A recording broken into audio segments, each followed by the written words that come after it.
Student, मैं आपकी सामी ma'am, आपकी साइंस टीचर। आज आपके लिए एक नया चैप्टर लेके आई हूँ, क्लास 8 का chapter number 7, conservation of plant and animal. ठीक है, आज मैं आपको ये चैप्टर पढ़ाऊंगी, conservation of plant and animal. इसका मतलब आप समझ रहे हो, कंजर्वेशन मतलब क्या होता है? संरक्षण, बचाव ऑफ प्लांट का, और एनिमल का संरक्षण या उसका हम बचाव कैसे करेंगे। तो हम इस चैप्टर में इसको डिटेल में पढ़ेंगे। सबसे पहले इसमें टॉपिक है डिफॉरेस्टेशन एंड इट्स कॉजेस। ठीक है, डिफॉरेस्टेशन क्या होता है बच्चों? डिफॉरेस्टेशन होता है, deforestation can be defined as large scale of removal of trees from forest for facilitation of human activities. Deforestation होता है लार्ज स्केल पे, बहुत बड़े स्केल पे रिमूवल ऑफ ट्रीज, जो पेड़ों को रिमूव करने से, फॉरेस्ट जो होता है जंगलों से पेड़ों को रिमूव करने को हम कहते हैं डिफॉरेस्टेशन। किसके लिए? ह्यूमन फैसिलिटेशन और ह्यूमन एक्टिविटीज के लिए लार्ज स्केल पर ट्रीज को फॉरेस्ट से रिमूव करने की प्रोसेस को कहते हैं डिफॉरेस्टेशन। ठीक है, डिफॉरेस्टेशन के क्या क्या कारण हो सकते हैं? प्रोक्यूरिंग लैंड एंड कल्टीवेशन, खेती के लिए जो है जमीन खरीदना, या बिल्डिंग हाउसेस एंड फैक्ट्रीज, बहुत बड़ी बड़ी बिल्डिंग बनाना, घर बनाना और फैक्ट्री बनाने के लिए। मेकिंग फर्नीचर बनाने के लिए बहुत सारे फॉरेस्ट से पेड़ों को काट दिया जाता है, तो हम उसको डिफॉरेस्टेशन कहते हैं। जब हम लार्ज स्केल पर पेड़ों को काट देंगे तो इसका बहुत सारे दुष्परिणाम होते हैं। ठीक है, इसके कॉन्सिक्वेंसेस मतलब परिणाम ऑफ डिफॉरेस्टेशन। डिफॉरेस्टेशन के क्या क्या परिणाम हो सकते हैं? ठीक है, यदि हम पेड़ों को काट देंगे तो क्या होगा? जब हम पेड़ों को काटेंगे लार्ज स्केल पर, इंक्रीज टेम्परेचर एंड पॉल्यूशन, जो है टेम्परेचर क्या होगा? ट्रीज की वजह से टेम्परेचर मेंटेन रहता है, तो इंक्रीज टेम्परेचर एंड पॉल्यूशन भी बढ़ जाएगा। जब पेड़ कटेंगे तो क्या होगा? पॉल्यूशन बढ़ेगा। लेवल ऑफ कार्बन डाइऑक्साइड क्या करते हैं? कार्बन डाइऑक्साइड का काम है वातावरण से ऑक्सीजन, कार्बन डाइऑक्साइड को लेते हैं और क्या बनाते हैं? अपना भोजन बनाते हैं, जिसको हम क्या कहते हैं? फोटोसिंथेसिस। इससे यदि ज्यादा मात्रा में पेड़ काट देंगे तो क्या होगा? कार्बन डाइऑक्साइड वातावरण में ज्यादा बढ़ जाएगी। Increase level of carbon dioxide. Ground water level lowered, जो सतह का पानी है, नदियों का पानी है, इनका लेवल क्या हो जाएगा? कम हो जाएगा। डिस्टर्ब बैलेंस इन नेचर, जो नेचर का बैलेंस है वो डिस्टर्ब हो जाएगा। और इंक्रीज फ्लड, पानी की मात्रा, वर्षा की मात्रा तो कम होएगी ही, और इससे बाढ़ भी बढ़ जाएगी। फ्लड की मात्रा बढ़ जाएगी, बाढ़ ज्यादा आने के चांसेस हो जाएंगे। ठीक है, अब हम पढ़े, और इसमें क्या हो सकता है? इसमें हो सकता है कि ड्रॉट मतलब सूखा पड़ सकता है। जब पेड़ ज्यादा काट दिए जाएंगे तो क्या होगा? पेड़ ज्यादा काट दिए जाएंगे तो सूखा पड़ने के चांसेस रहेंगे। जब डिफॉरेस्टेशन होगा तो क्या होगा? ज्यादा वहां पे पानी की कमी हो जाएगी, जिससे कि वहां पर सूखा पड़ने के चांसेस ज्यादा हो जाएंगे।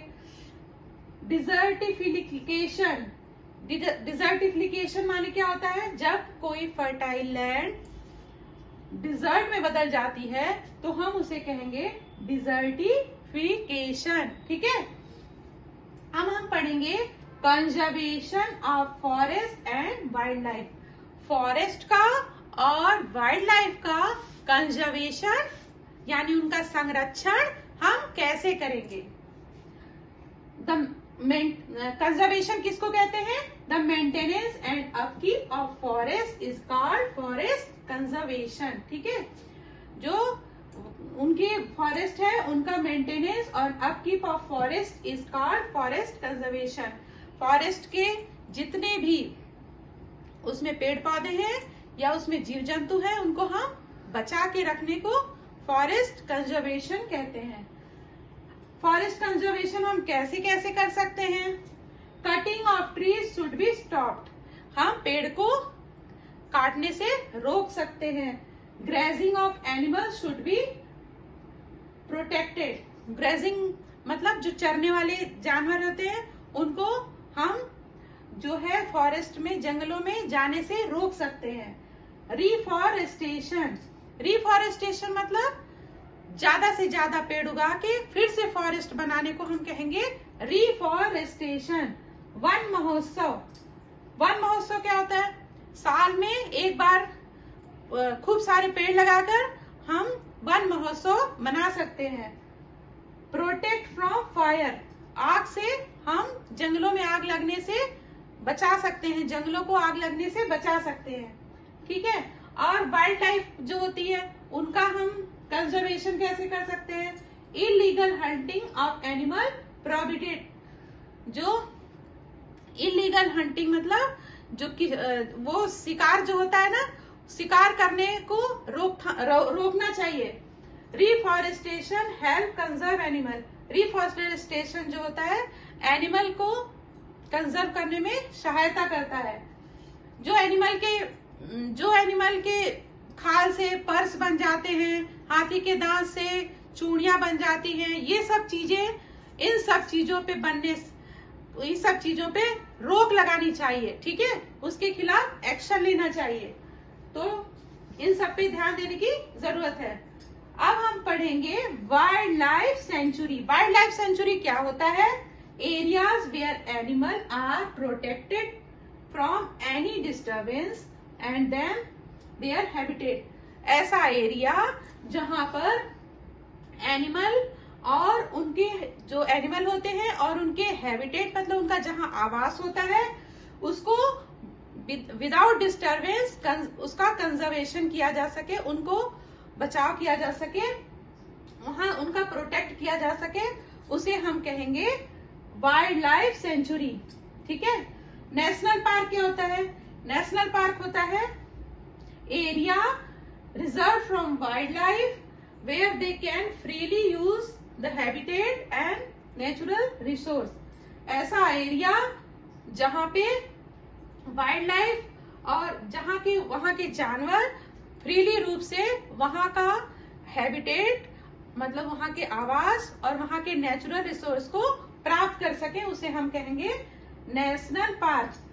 और अब नेक्स्ट है biosphere reserve, large area of protected land and conservation of wild life, plant and animal resources and traditional life of tribals living in area.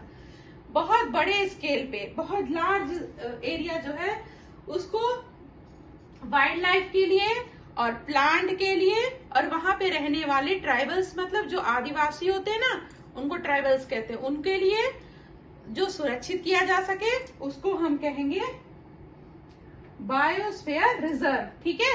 ये सारा समझ में आ गया आप लोग को। अब हम पढ़ेंगे flora and fauna. Flora and fauna क्या है? The numerous species of plant living in their natural surrounding are term as flora. जितने भी प्लांट हैं और उनके सराउंडिंग जो एरिया होता है, जितने भी प्लांट हैं उनको हम किस में रखते हैं? फ्लोरा में। और एनिमल स्पीसीज कॉन्स्टिट्यूट फना, जितने भी एनिमल होते हैं उनको हम किस में रखते हैं? उनको हम रखते हैं फना में, ठीक है। आप ये सारे पिक्चर तो देख रहे होंगे ना, ये देखिए, ये है चीतल, ये है बॉफ, ये वाइल्ड मैंगो जो है, ये जंगली जो है आम है उसका पेड़ है, और ये फर्न है, ये लियोपार्ड है, ठीक है। ये आप पिक्चर देख रहे होंगे, ये सारे वाइल्ड लाइफ एनिमल और प्लांट है। इनके बारे में हम आगे डिटेल में पढ़ेंगे, ठीक है। Thank you.